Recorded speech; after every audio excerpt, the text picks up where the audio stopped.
Definitely, I agreed. Nupur Sharma had delivered a very derogatory, insulted remark against our Prophet Muhammad. ठीक है, हज़रत आयशा को लेकर के।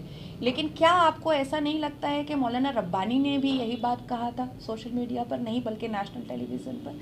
क्या आपको ऐसा नहीं लगता है कि नुपुर शर्मा के साथ जो उस वक्त डिबेट में दाढ़ी और टोपी और मुसलमान के ठेकेदार बैठे थे, वो ज़ोर आवाज़ में चिल्लाकर पूरी आयतें पढ़ देते कि हज़रत आयशा 6 साल की तो थी ही नहीं, वो तो 19 साल की थी?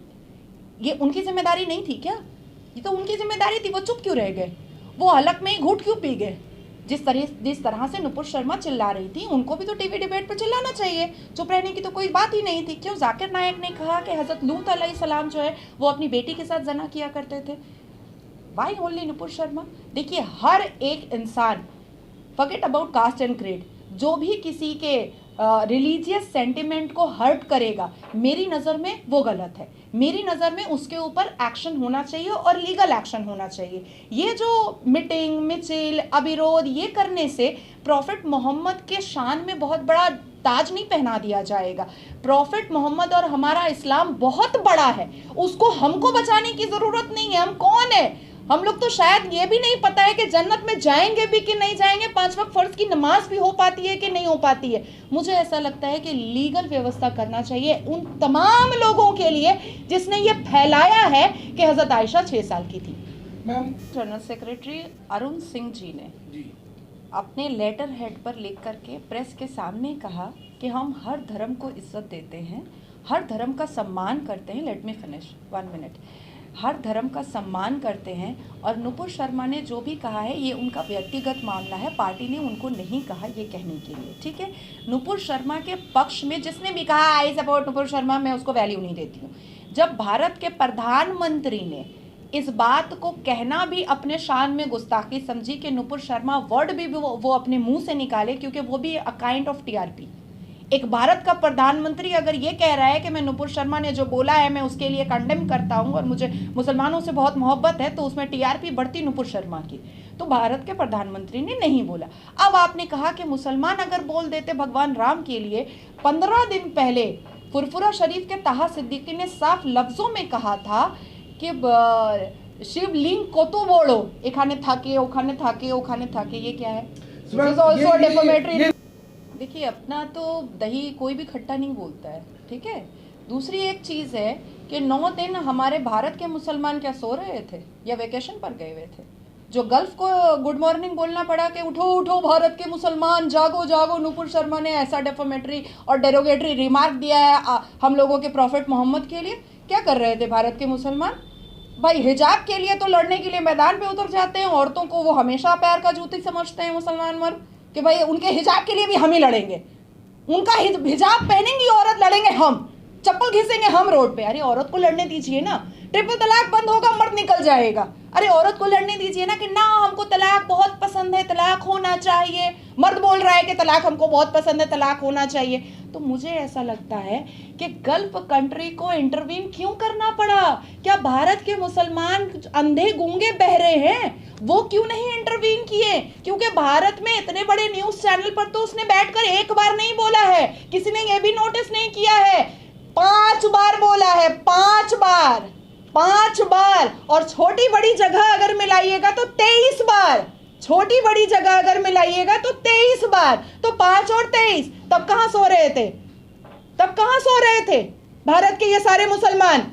हिजाब के लिए लड़ने के लिए चले आते हैं चप्पल में थूक लगा करके, और प्रॉफिट मोहम्मद के लिए तब जागते हैं जब गल्फ से कोई आता है, जब गल्फ से कोई बोलता है। तो गलती देखिए हमारे में है, हम मुसलमानों में है, गलती हमारे कौम में है कि हमने 9 दिन के बाद आवाज क्यों उठाई। आज मेरा बेटा अगर कोई गलती करेगा तो डेफिनेटली मैं छुपाने की कोशिश करूंगी। जब कोई बाहर से पड़ोस से आकर कहेगा कि आपके बेटे ने मेरा शीशा फोड़ा है, तब मैं रिएक्शन दूंगी कि बेटा क्यों फोड़ा, और जब तक नहीं कोई आएगा मैं चुप रहूंगी। तो मैं आपको एक बात बता दूं कि अभी सुबह में एक बहुत अच्छा इंटरव्यू शत्रुघ्न सिन्हा जी ने भी दिया है, जिसमें उन्होंने कहा है कि वाकई में सिक्योरिटी गार्ड्स की बीजेपी के नेताओं को बहुत ज़रूरत पड़ती है।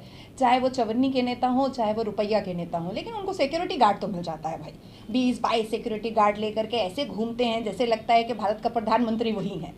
लेकिन अब बात ये आती है कि एक बच्चा 17 साल की उम्र में इसलिए फॉर्म भर करके अग्निवीर बनने गया है अग्निपथ योजना के द्वारा कि वो देश का जवान बनेगा और देश के हित में अपनी जान भी शहीद कर देगा, और बाद में उसकी माँ ये कहलाएगी कि ये देश के वीर की माँ थी, उसकी बहन ये कहलाएगी कि ये देश के वीर की बहन थी। बाद में पता क्या चलेगा कि अच्छा वो कैलाश विजयवर्गीय का सिक्योरिटी गार्ड है, बन गया है।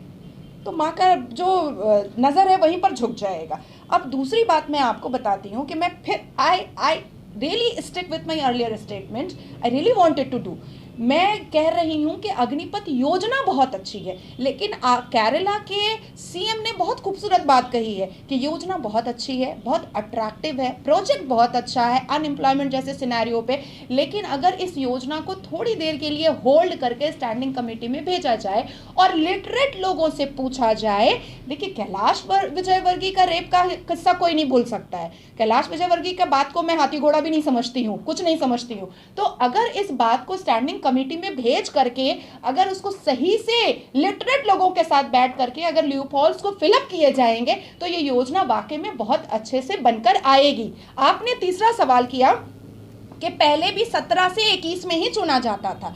मैं आपको ये कह रही हूँ कि जो जवान हमारे जाते थे 17 साल में, 15 साल में, 14 साल में, 18 साल में, वो जवान को ये पहले नहीं पता था कि हम 10% चुने जाएंगे। 100 लड़का अगर खड़ा है, उस 100 में उन सबको ये पता रहेगा कि भाई इसमें से तो कोई 10 ही होगा, 90 तो छट ही जाएंगे। तो अब जो एक जवान बनने के लिए, वीर बनने के लिए जो जाता है, और हमारे जो अभी जो सिनेरियो है युवाओं का, उसमें ज़मीन और आसमान का फ़र्क है। तो वो युवा जो जाते हैं वीर बनने के लिए, जो ट्रेनिंग लेते हैं, उसके बाद फिर कमांडो से कहीं जनरल हो जाते हैं, उनकी बात ही अलग है। इनके तो माइंडसेट पहले ही है कि वो अच्छा, हम तो हो सकता है हम रिजेक्ट भी हो जाए, तो चाइना बॉर्डर पे गोली मारे या ना मारे, हाँ करे ना या ना करे, क्या फ़र्क पड़ता है।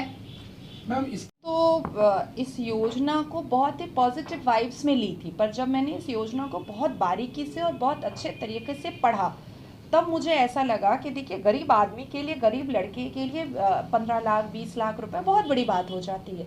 लेकिन क्या हर माँ की औलाद इतनी सस्ती हो गई है कि 4 साल के लिए 12 लाख 15 लाख के लिए वो शहीद होने के लिए भेज देगी कि बाद में हमको कम से कम 12 लाख तो मिल जाएगा। देखिए, गरीबी हमारे हिंदुस्तान में ऐसी छा गई है जैसे बरसात में काला बादल भी नहीं छाता है, लेकिन गरीबी ऐसे छा गई है। लेकिन हर माँ को अपना लाल प्यारा है।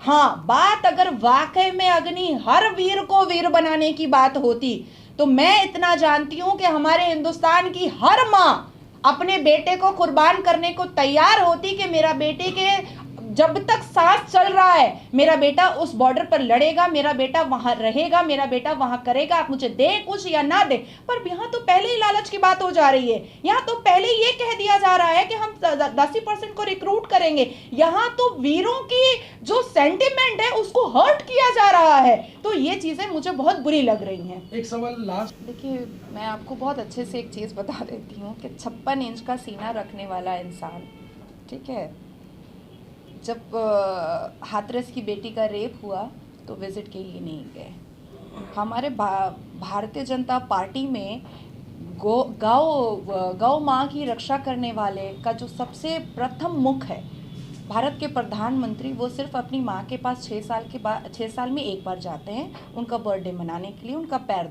धो करके शायद पीते हैं या क्या करते हैं वो मुझे पता नहीं है। तो जिसको गौ रक्षा में ज़्यादा मन लगता है और अपनी माँ की रक्षा में और अपनी माँ की तीमारदारी में मन नहीं लगता है, ऐसी पार्टी से आप एक्सपेक्टेशन रख सकते हैं। अब आपका दूसरा जवाब मैं आपको दे दूँ कि मन की बात जो है ना, वो इसलिए करते हैं ताकि पब्लिक से वो अट्रैक्ट हो सके, पब्लिक को वो समझा सके कि वो जो कर रहे हैं वो पब्लिक के लिए कर रहे हैं। लेकिन हम उनका 56 इंच का सीना के ऊपर जो वो 52 करोड़ का जो कपड़ा पहनते हैं वो हम भूल नहीं पाते हैं, वो हमको याद रहता है। उनकी जो लग्जेरियस कार होती है वो हमको याद रहती है। तो जनता भूख मर रही है, जनता के पास नौकरी नहीं है, महंगाई बढ़ते ही चली जा रही है, लेकिन फिर भी कहा जा रहा है कि हम बहुत काम कर रहे हैं, हम बहुत काम कर रहे हैं। देखिए, ये एक तरीके से लोगों को डिस्ट्रैक्ट करने का तरीका है कि भाई तुम महंगाई के बारे में बात मत करो, तुम अनएम्प्लॉयमेंट के बारे में बात मत करो, तुम ये मत कहो कि बेटी नहीं बच रही है, बेटी ना पढ़ रही है ना बच रही है, तुम ये सारी बातें मत करो।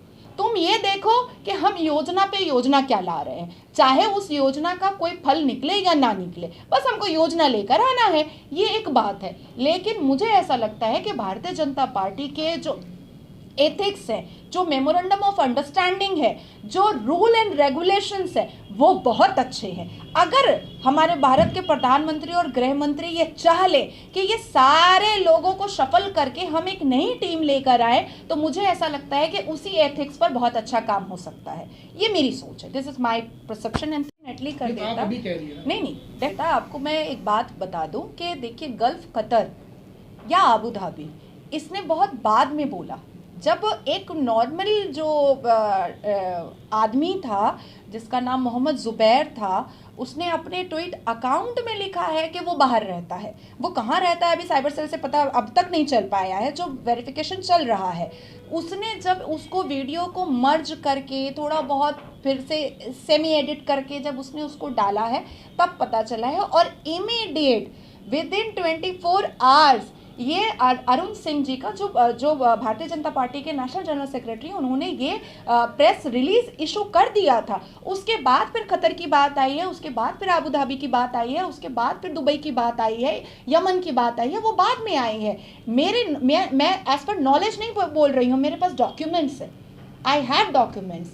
और रही बात नुपुर शर्मा की, तो मैंने खुद भारतीय जनता पार्टी में रह करके, हमेशा मीडिया के सामने रह करके मैंने इनको जाकर के, जगदीप धनखड़ को जाकर के मैंने मेमोरेंडम दिया है, सबमिट किया है कि नॉट ओनली नुपुर शर्मा, आप मौलाना रब्बानी के ऊपर भी केस होना चाहिए, जाकिर नाइक के ऊपर भी केस होना चाहिए। और जितने भी मौलाना जो ये कहते हैं या अग्री करते हैं in front of social media और कैमरा कि हाँ हजरत आयशा 6 साल की थी तब निकाह हुआ, 9 साल में वो तैयार हो गई थी, उसके लिए, किसके लिए भाई?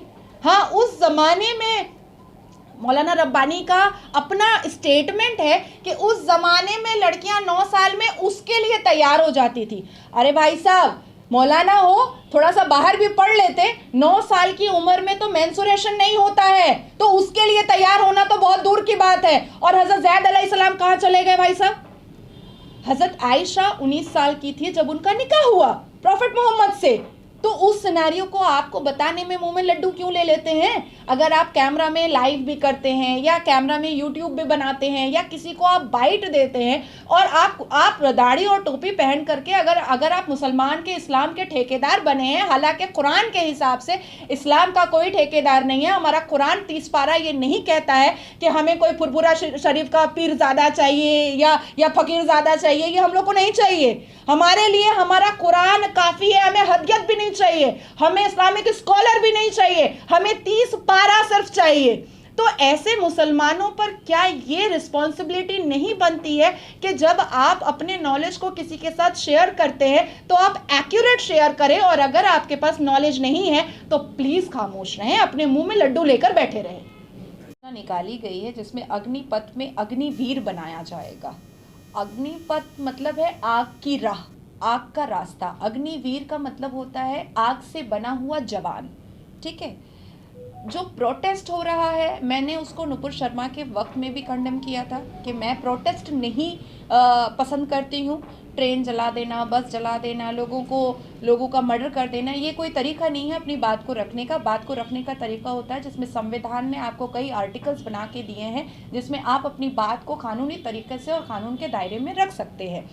अब बात आती है कि अग्निपथ में अग्निवीर जो बन रहे हैं उसमें कुछ फ़ायदे भी हैं और कुछ नुकसान भी है। ये बिल है बहुत अच्छा, अग्निपथ योजना एक्चुअली में बहुत अच्छा है। जैसे कि एक योजना बना था बेटी बचाओ बेटी पढ़ाओ का योजना, लेकिन ना बेटी बच रही है ना बेटी पढ़ रही है, लेकिन योजना बहुत अच्छी थी। योजना को जिस तरह से प्रमोट किया गया था वो बहुत अच्छा था। अब अग्निपथ में जो योजना में जो कहा गया है कि 17.5 साल से लेकर के 21 साल तक के बच्चे को वहाँ पर अपॉइंट किया जाएगा। अब गरीब बच्चों के सामने में आप सोचिए कि उनके रिटायर होते होते 21 साल में वो रिटायर हो जाएंगे, जो रिक्रूट नहीं होंगे। रिटायर होते होते उनके हाथ में तकरीबन 12 लाख या फिर उससे कुछ ज़्यादा पैसा उनको मिलेगा। अब सबसे पहला डिसएडवांटेज ये आता है कि कहा गया है अप टू 25%, जिसमें डिफेंस मिनिस्टर राजनाथ सिंह ने साफ लफ्ज़ों में कहा है कि वो 10% रिजर्वेशन ही देंगे। डिफेंस मिनिस्टर राजनाथ सिंह ने साफ लफ्जों में कहा है कि वो 10% ही रिजर्वेशन देंगे। अब आप ये सोचिए कि मान लीजिए पाकिस्तान और इंडिया के बॉर्डर पर लड़ाई हो रही है और ये अग्निवीर वहां पर पहुंचे हैं, जिनको ये पहले से पता है कि हम गोली हवा में मारे या पाकिस्तान के आर्मी पर मारे या हम वहां पर बैठ करके टिकटॉक बनाएं अपने मोबाइल पर और वहां पर से बहुत सारे कमेंट्स और बहुत सारे व्यूज ले लें, क्योंकि पता नहीं हम रिक्रूट होंगे भी कि नहीं होंगे और वो 10% में हम आएंगे भी कि नहीं आएंगे या वो 90% में हम छट जाएंगे। सबसे पहला डिसएडवांटेज। दूसरा डिसएडवांटेज कि 4 साल जब एक बच्चा अपने घर परिवार को छोड़ करके एक आर्मी की जगह पर रहता है, जो बहुत ही रेप्यूटेड, जो बहुत ही ऑनररी, जो बहुत ही मैनरेबल जगह होता है, उस जगह पर से आने के बाद क्या वो अपने आप को रेगुलर लाइफ में ला पाएगा कि नहीं ला पाएगा, या मेंटली वो परेशान हो जाएगा, क्योंकि उस दौरान वो जंग भी देखेगा, उस दौरान वो बहुत सारे हथियार भी देखेगा, उस दौरान वो बड़े बड़े ऑफिसर के रिहाइश को भी देखेगा, उस दौरान वो पैसा भी देखेगा। तो वो सारी चीज़ें देखने के बाद जब वो दोबारा आएगा तो वो कैसा फील करेगा, वो बैलेंस हो भी पाएगा कि नहीं हो पाएगा। तीसरा डिसएडवांटेज ये है कि 21 साल की उम्र में, या जो कहा गया है कि 24 साल तक भी रोका जा सकता है, जब वो कहीं दूसरी जगह जाएगा अपने जॉब के लिए या अपनी नौकरी के लिए या अपने आप को कहीं पर सेटल्ड करने के लिए, उस जॉब में सबसे पहले उससे सवाल यही किया जाएगा कि वहाँ पर आपका रिजेक्शन क्यों हुआ। तो रिजेक्टेड का टैग उनके माथे पर 21 साल की उम्र में ही लग जाएगा कि वहां से एक इतनी बड़ी ऑनरेबल जगह से, एक इतने बड़े मतलब रिक्रूट वाली जगह से आप आए हैं और आप रिजेक्ट होकर के आए हैं। तो 21 साल का बच्चा जो रिजेक्टेड का जो टैग लेकर घूमेगा, तब तो उसको किसी या तो मेंटल असाइलम में जाना पड़ेगा या तो फिर उसको किसी साइकियाट्रिस्ट के पास बैठ करके काउंसलिंग करानी पड़ेगी। योजना is like a lamp in the dark. आज हमारे देश में बहुत अनएम्प्लॉयमेंट है, हर एक आदमी के बाद 50 आदमी अनएम्प्लॉयड है, एक घर में कमाने वाला एक है और 10 आदमी खाने वाला है। लेकिन ऐसे सिनेरियो में अग्निपथ में अग्निवीर बनाने वाली जो योजना आई है वो बहुत खूबसूरत आई है, लेकिन ल्यूपहोल्स इसमें बहुत सारे हैं, बहुत सारे हैं। अब बात आती है कि क्या ये ज़माना सिनेरियो वही है जो कभी बिनोई बादल, दिनेश और भगत सिंह का हुआ करता था?